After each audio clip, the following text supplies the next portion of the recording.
북괴 김여정이가 초유의 남조선이 아닌 대한민국으로 언급을 했지요. 북괴 김정은의 입이라고 할 수 있는 김여정이가 왜 남조선이 아닌 대한민국으로 언급을 했을까요? 자, 언론들이 추측하는 소식과 함께 또한 탈북민들이 추측하는 소식, 또한 저의 WTR 소식들을 소상하게 전달해 드리도록 하겠습니다. 이 집권 12년 차를 맞이하고 있는 김정은이가 얼마나 다급한지를 보여주는 소식이며, 또한 해외에 있는 고위 망명 인사들이 북한의 분위기에 밝고 또 북한에 대한 외무성의 소식에 대해서도 굉장히 밝기 때문에 저는 그분들의 추측, 예측이 맞다라고 봅니다. 정성산TV 좋아요, 구독, 알림은 큰 힘이 되겠습니다. 자, 남조선 대신 대한민국, 김여정 돌연 말 바꾼 이유. 북한 김여정이 연이틀 담화에서 남한을 남조선 대신 대한민국이라고 언급한 가운데 배경에 관심이 쏠리고 있습니다.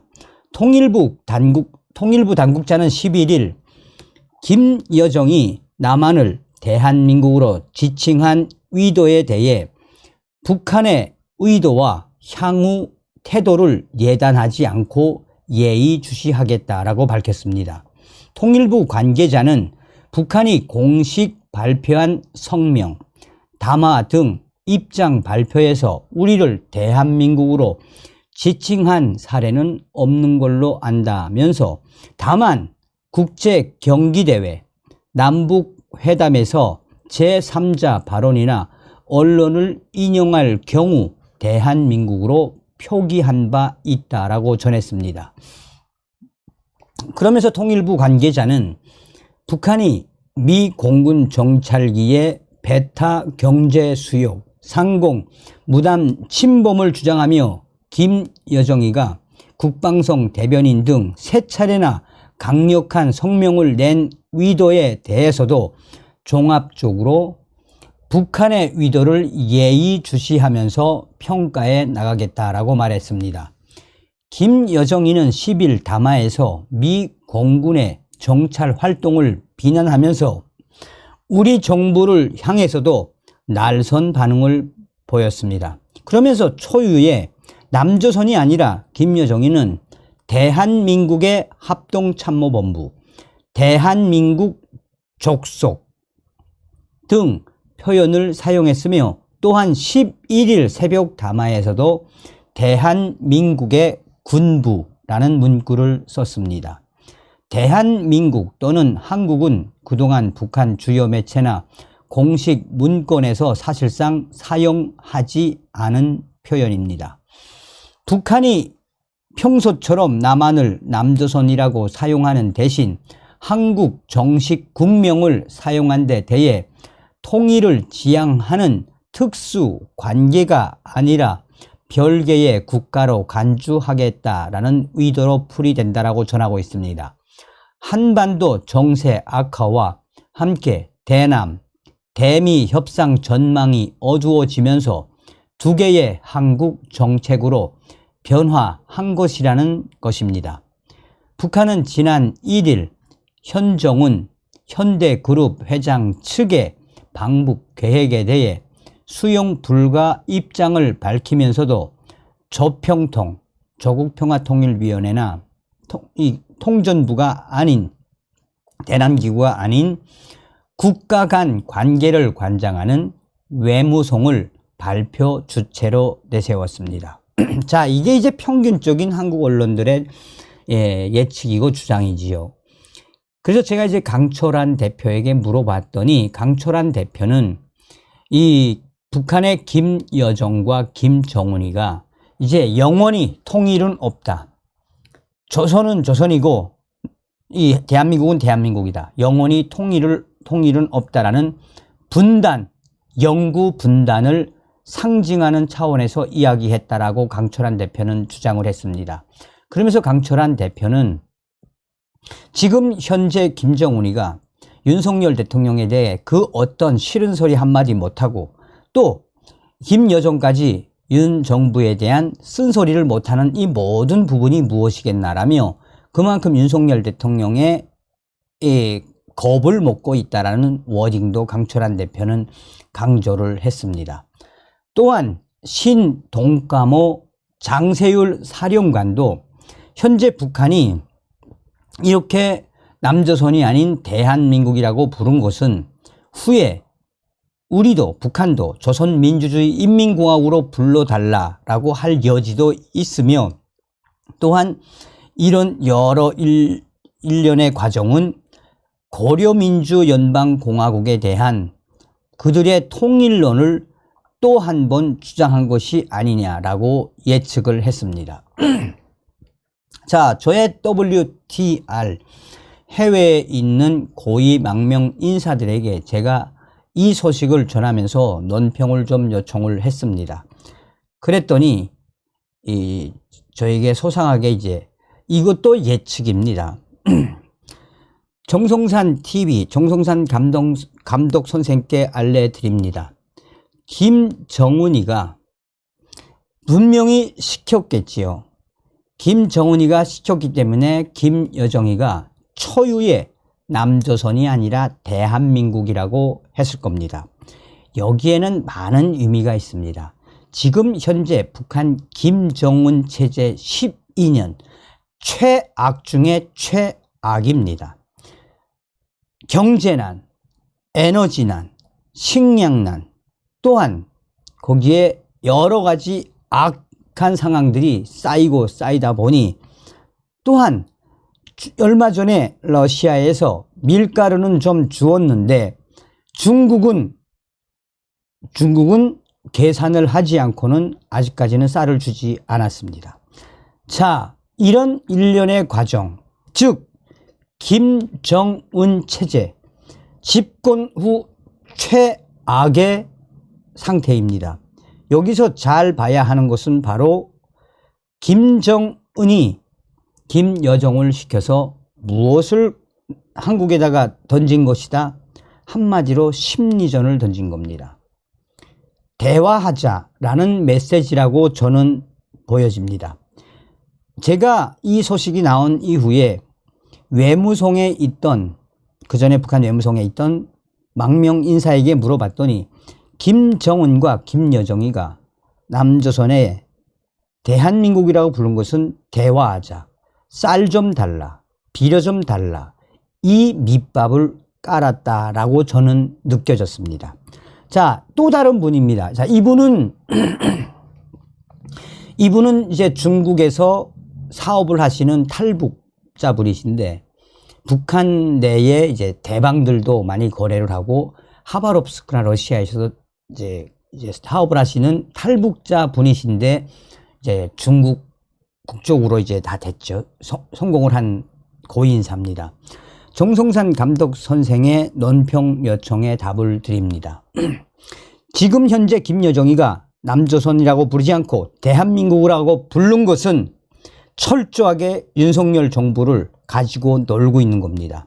얼마 전에 윤석열 대통령이 김영호 통일부 장관, 강력한 통일부 장관을 내정하지 않았습니까? 그리고 윤석열 대통령 들어와서 북한에 단 한 발짝도 물러서지 않고 강경한 군사훈련, 강경한 대북정책, 이제 한 번만 더 도발을 하면 끝장을 내겠다고 윤석열 대통령이 이야기하지 않았습니까?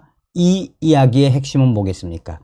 조급한, 다급한 김정은이가 이 김여정을 통해 남조선이 아니라 대한민국이라고 부르면서 긍정적인 분위기를 깔아놓고 후에 적십자 회담이나 또 다른 남북 대화를 하자고 할 수도 있습니다. 쌀을 달라고 할 수도 있습니다. 절대 김정은과 김여정의 저 심리전에 말려 들어가면 안 됩니다.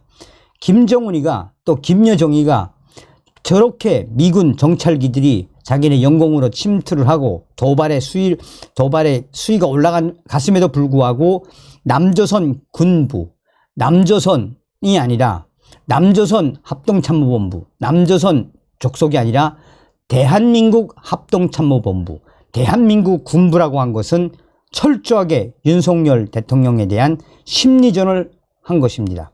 절대 쌀 주면 안 됩니다.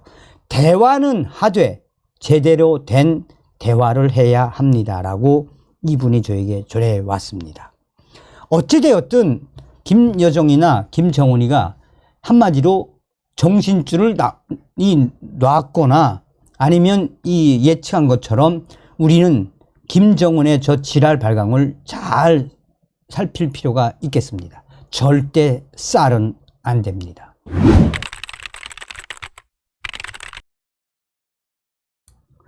여러분 안녕하십니까? 북한으로부터 지령을 받아서 활동을 하던 민주노총 전 간부의 암호문, 컴퓨터 암호문을 국정원이 드디어 풀었습니다. 슈퍼컴퓨터로 암호 해독을 해도 1만 년 이상이나 걸리는 그 암호문의 내용은 과연 무엇이었겠습니까? 또한 4년치 북한의 지령문을 보니 지금 민주당이 하고 있는 짓하고 똑같다라는 소식. 1만 년 걸리는 암호 풀었다. 북한 지령문 연 구수리 소말. 북한에서 100번이나 지령문을 받고 해외 공작원과 접선한 혐의로 재판에 넘겨진 성모 전 민주노총 조직쟁의 국장을 붙잡은 숨은 공신은 구수리 소말이라도 꿰어야 보배라는 평범한 우리 속담이었던 것으로 전해지고 있습니다. 슈퍼컴퓨터로도 1만 년 걸리는 지령문 암호해독. 자, 이 사건을 수사하던 국가정보원과 경찰은 지난 1월 민주노총과 산별노조 압수수색을 통해 성모 씨가 쓰던 PC를 확보했지만 암호 자재를 찾지 못해 당황했다라고 전하고 있습니다.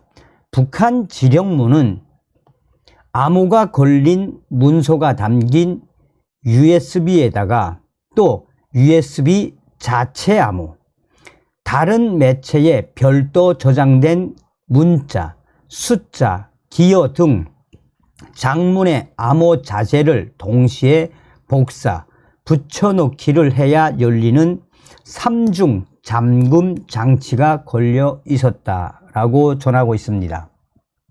이 때문에 국정원 등이 압수수색을 할 때 성모 씨는 수사관들에게 별거 없죠 라며 태연한 태도를 보였다라고 전하고 있습니다. 공안 수사에 정통한 한 정부 부처 관계자는 사안마다 암호 자재가 다른 데다 배열도 정교해 슈퍼컴퓨터로 돌려도 보통 1만 년이 걸리는 수준이라고 말했습니다.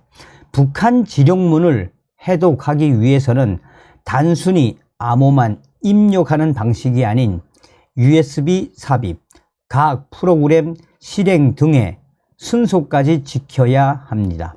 또 공작원들이 정기적으로 암호 자재를 교환하는 만큼 그 버전 암호 자재일 경우 확보해도 소용이 없다라고 강조하고 있습니다. 이 때문에 국가정보원은 압수수색으로 자료를 확보하고도 한 달 반 가량을 암호 해독과 씨름을 했다라고 전하고 있습니다.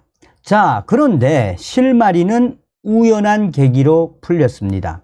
새벽까지 야근을 하던 국정원 직원이 성모 씨 책상 위에 놓여 있던 다른 저장 매체 속 문서 파일을 살펴보다가 어느 문서 파일 중간에 R, N, T, M, F 등등등이라고 적힌 32자의 영어 글자열을 발견한 것입니다. 국정원 직원들이 키보드 자판을 한글로 놓고 영문 일부를 입력하자 구슬이 소말이라도 꿰어야 보배다라는 속담이었습니다. 지령문을 해독하는 데 필요한 암호 자재가 드러나는 순간이었습니다. 국정원과 검찰은 이후 지령문이 담긴 USB의 별도의 암호까지 뚫고 북한의 스테가노그래피, 기밀 정보를 파일, 메시지, 이미지 등에 숨기는 심층 암호 기술을 해독해 냈습니다. 별거 없죠 라더니 해독에 깜짝 놀란 성모 씨. 공안 당국이 확보한 북한 지령문은 4년치 2018년부터 2022년 4년치로 110사건에 달하고 있습니다. 주요 내용은 주요 통치기관에 대한 송전망 체계 자료 입수, 화성, 평택 지역 군사기지 및 화력발전소, 항만 등에 관련된 비밀 자료 수집, 일장기 화형식, 일본인 퇴출운동 등 반일 투쟁으로 반일 감정 고조, 일본의 방사능 오염수 방류 문제로 반일 민심 부추기기, 양경수 민주노총 위원장 지지, 노조를 동원을 해 윤석열 정부 반대 투쟁 주문 등입니다. 지금 민주당하고 민주노총이 하고 있는 이 시위와 워딩이 똑같죠. 자, 이 외에도 해외 서적 구입 및 선진국에서 말을 키우는 방법 등에 대한 정보 수집 지령도 포함되어 있었습니다. 북한 지령문을 우리 국정원이 풀어버린 걸 나중에 알고 성모 씨의 눈빛이 흔들렸다라고 합니다. 자, 수원지검 공공수사부는 이 같은 수사를 통해 지난 5월 석 씨 등 민노총 간부 4명을 국가보안법 위반, 간첩, 특수잠입, 탈출, 회합, 통신, 편의 제공 등 혐의로 구속 기소를 했습니다. 이들은 북한 지령문 수령 외에도 2017년에서 2022년 중국 광저우, 캄보디아 프놈펜, 베트남 하노이 등에서 북한 노동당 산하 대남 공작 기구 소속 공작원을 수차례 접촉한 혐의를 받고 있습니다. 2020년 6월에서 2022년 9월 대북통신용 이메일 계정을 만들어 북한과 연락을 취하고 조직원들과 접선할 수 있는 신호 방법을 만든 혐의도 받고 있습니다. 이들 민주노총 간부 4명에 대한 3차 공판 준비 기일은 10일 수원지법 형사 14부에서 열립니다. 이날 재판에서 전 민주노총 금속노조 부위원장 등 2명은 국민 참여 재판을 희망한다라는 의사를 밝혔으며 반면 석 씨와 민노총 전 보건의료노조 조직실장은 국민 참여 재판을 희망하지 않았습니다. 변호인들은 한 차례 더 공판 준비 기일을 열어달라고 요청했고 재판부는 기소된 지 몇 개월이 흘렀기 때문에 공판 절차를 빨리 해줘야 한다라고 당부했다라고 전하고 있습니다. 자, 우리가 지금 이 소식만 놓고 보더라도 얼마나 대한민국 곳곳에 북한의 지령을 받는 간첩들이 득실된다는 이야기입니까? 다음 시간에 뵙겠습니다. 멸공. 정성산TV 좋아요, 구독, 알림은 큰 힘이 됩니다. 후원해주시는 모든 분들께 가열차게 멸공.